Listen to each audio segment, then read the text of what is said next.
Selamat pagi anak-anak kelas 3. Ibu berharap anak-anak kelas 3 masih semangat belajar. Dan Ibu juga berharap anak-anak kelas 3 tetap berdoa supaya kita dapat mengikuti PTS nantinya dalam keadaan sehat. Nah, kali ini kita akan review untuk persiapan PTS. Di sini kita akan membahas beberapa soal. Yang pertama, di dalam kebun binatang terdapat 4.270 binatang. 4.270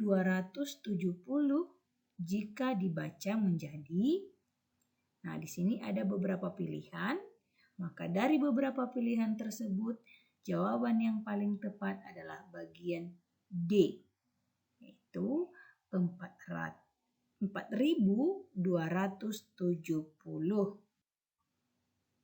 Nomor 2, nilai tempat bilangan puluhan pada angka 6.754 adalah, yang harus kamu ketahui adalah bilangan puluhan, ya, bilangan yang menempati puluhan. Maka berdasarkan bilangan yang tersedia, bilangan yang menempati puluhan tersebut adalah bilangan 5 yang terdapat pada bagian C. Yang ketiga,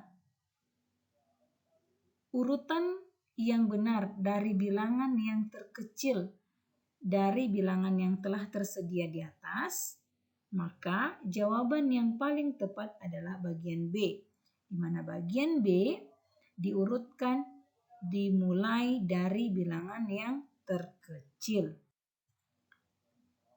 Nomor 4, jika sinyo memiliki 96 butir kelereng dan ia bermaksud untuk memberikannya kepada 6 orang teman sekelasnya, maka masing-masing teman sinyo memperoleh titik-titik kelereng. Nah, untuk menyelesaikan soal seperti ini, kamu harus mengerti dan memahami maksud soal. Di sini sudah ada cara penyelesaiannya. Kita tahu bahwa soal ini merupakan soal pembagian. Maka 96 dibagi 6 sama dengan 16. Yaitu terdapat pada bagian C. Dan soal yang kelima adalah Paman membeli bibit ikan nila sebanyak 2.795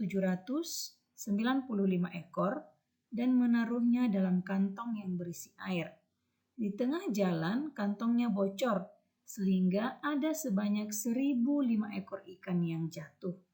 Banyak ikan Paman saat ini adalah, nah ini juga kita harus mengetahui apa maksud soal.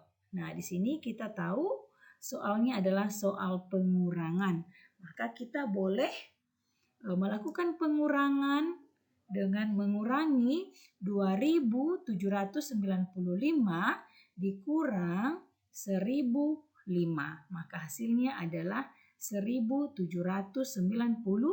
yang terdapat pada bagian C.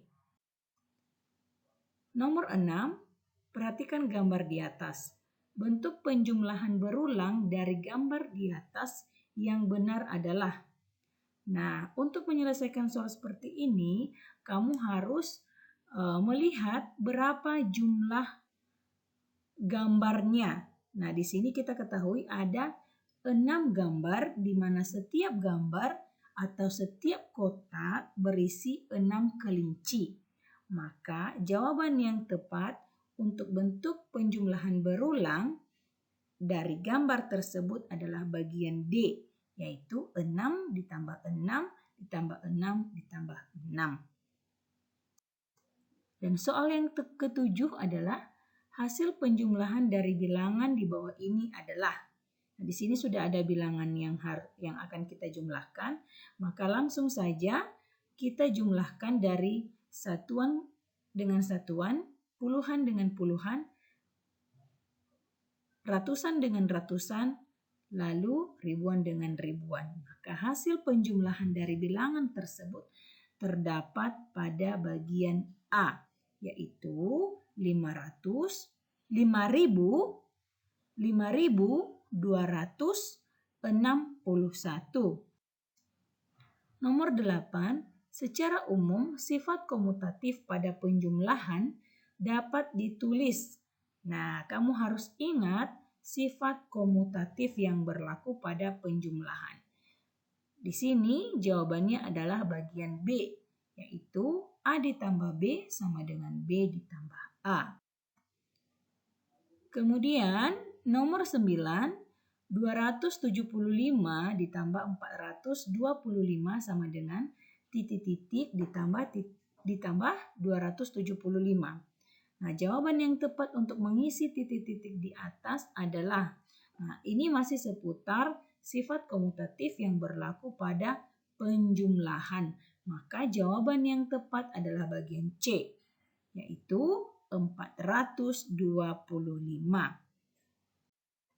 Nomor 10, seorang pedagang buah memiliki persediaan 125 mangga, 280 jeruk, 289 jeruk, dan 276 apel. Apabila menggunakan sifat pertukaran pada penjumlahan, maka jumlah ketiga jenis buah tersebut adalah. Nah, di sini kita diminta untuk menggunakan sifat pertukaran yang berlaku pada penjumlahan sesuai dengan bilangan-bilangan yang telah tersedia.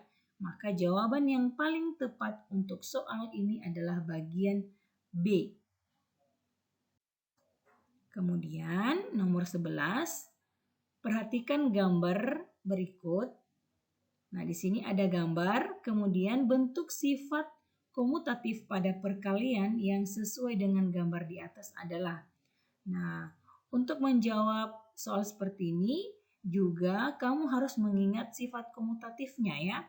Di sini kita lihat dulu semua gambar, kemudian jumlah semua gambar di sini ada 3 gambar. Dalam satu gambar terdapat 9 ayam. Maka bentuk perkaliannya adalah 3 dikali 9, di mana 3 adalah banyaknya gambar, 9 adalah banyaknya isi dari setiap gambar.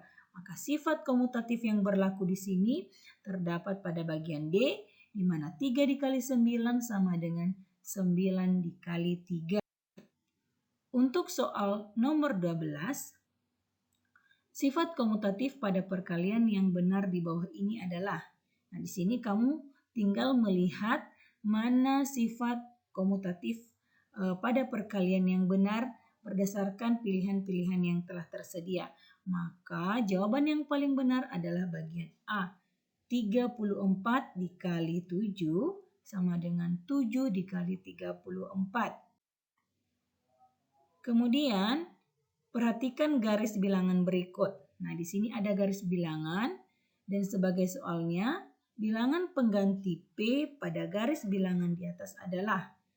Nah, kita urutkan dulu bilangan cacah yang terdapat pada garis bilangan, yaitu dimulai dari 0 sampai 13, di mana di situ kita melihat ada P. Nah, jadi kita urutkan saja 1, 2, 3, 4, 5, 6, 7, 8. Berarti P adalah 9. Maka nilai P adalah 9 pada garis bilangan tersebut. Maka jawabannya adalah bagian C. Kemudian kita juga diminta untuk memperhatikan kembali garis bilangan, namun berbeda dengan yang sebelumnya. Di sini kita diarahkan untuk mengetahui kalimat penjumlahan yang tepat, yang sesuai dengan garis bilangan.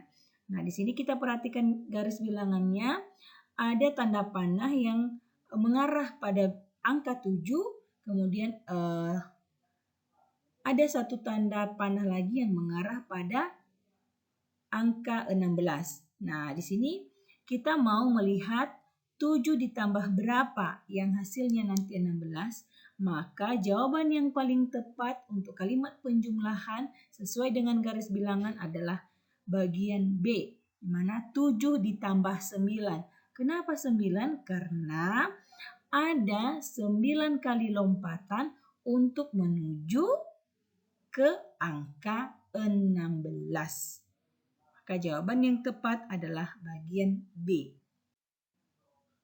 Soal 15, perhatikan gambar yang ada di samping. Kemudian, gambar yang menyatakan pecahan 6/12 ditunjukkan nomor. Perhatikan gambar demi gambar, maka jawaban yang benarnya adalah bagian B, di mana ada 6 gambar atau potongan yang diwarnai, dan dari semua atau dari keseluruhan potongan itu ada 12. Maka kita tahu jawaban yang benar adalah bagian B, di mana ada 6 yang diwarnai dan jumlah keseluruhannya ada 12. Soal yang terakhir adalah ibu memotong semangka menjadi 8 bagian yang sama besar. Daniardi memakan 3 potong semangka. Kita dapat menuliskan banyaknya semangka yang dimakan Daniardi dalam lambang pecahan adalah. Nah, kita harus mengetahui terlebih dahulu tadi jumlah semangka yang dipotong ibu adalah ada 8 bagian. Kemudian dimakan Daniardi 3. Maka kalau kita menuliskan dalam lambang pecahan, jawabannya adalah bagian D, yaitu 3/8, di mana 3 adalah semangka yang dimakan Daniardi dan 8 merupakan keseluruhan potongan semangka.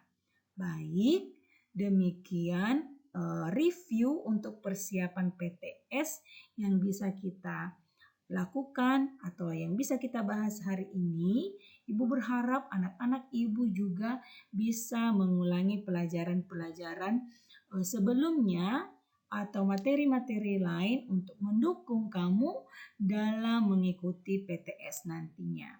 Demikian, sampai jumpa. Tuhan Yesus memberkati.